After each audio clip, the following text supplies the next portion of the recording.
Шулуун шудраг хүн шудраг зүйлийн төлөө тэмцэж байгаад хүчих юм.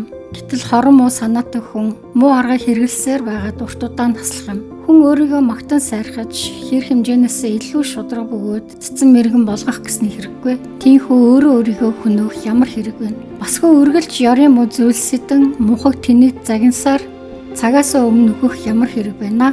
Дээр хоёр замын аль нь буруу учраас энэ үгийг үргэлж санаж явахтун. Ухаалаг хүн их хотын захирагч 10 хүнээс ч илүү хүч чадалтай. Гэтэл хүн төрөлхтний дотроос хамгийн шударга нь хүртэл гим хийж бурууддгийг санагтун.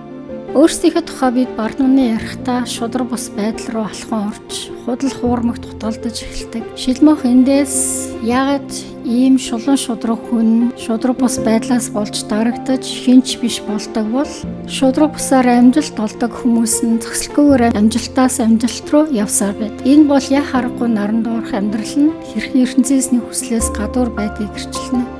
Хүн бүрийн яриаг хэрэгсэж үзэх хэрэггүй.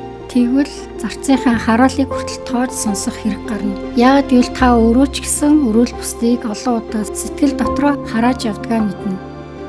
Сайн ч бай, муу ч бай, ямар ч хүний хэлсэн үгийг яг зүрх сэтгэлдээ оруулан хүлээж авах шаардлагагүй. Яагад гэвэл та бид өөрсдөө суурин дээрээ хит эргэж чаддаг шиг бусад хүмүүс ч тэр таны тухай нүүрэн дээр чинь сайнаар ярьснаа эргэж харангууд ч муугаар ярих боломжтой байдаг. Гэтэл ийм төлбөргүй байдлыг хүмүүс бид бүгдээрээ л гаргадган гашуун үнэн.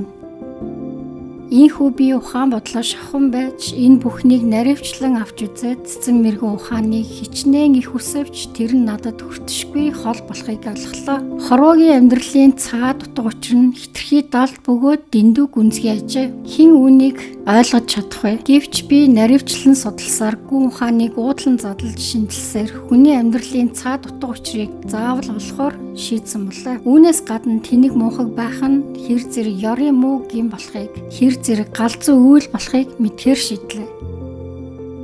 Шилмөх мэрэгэн ухааны хүссэн ч жинхэнэ мэрэгэн ухаан хүнээс үргэлж хоол мэд санагдгийг хүлээн зөвшөөрсөн. Та бид өөрсдийнхөө олж авсан мэдлэг амьдралаас хуримтлуулсан туршлагаас ухаалаг байдлыг мэдэж авсан гэж бодох боловч маргааш эсвэл ирээдүйд болох асуудал дундаа ахаас хурж ундаг. Ийм болохоор бидний олж авах мэрэгэн ухаан зөвхөн ертөнцийн эзнийгээ таньж мэдэн түүнээс суралцахаас л эхэлдэг.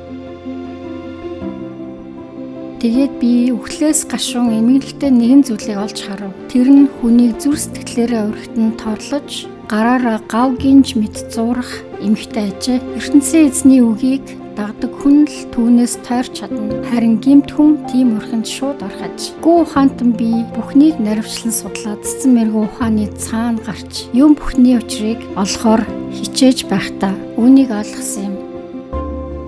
Шилмөх хүний муу хүсэл тачаалын тухай ярихдаа уруу таталтыг эмэгтэй хүнээр жишээ авсан гэдгийг ойлгох хэрэгтэй. Хүн төрөлхтөн нь тэр чигээрээ эмэгтэйч бай, эрэгтэйч бай, ямар ч хүн ийм өрхөнд ордог болохыг тодтгосон. Тэрээр өөрийнхөө амьдралаас жишээ авсан ойлгомжтой. Шилмөх өөрөө мянган ихнэр татвар эмстэй байсан бөгөөд тэднийгээ сонгосон сонголт нь зөвхөн өөрийнхөө сонголт байсан. Энэ бол ертөнцийн эзний сонголт огт биш.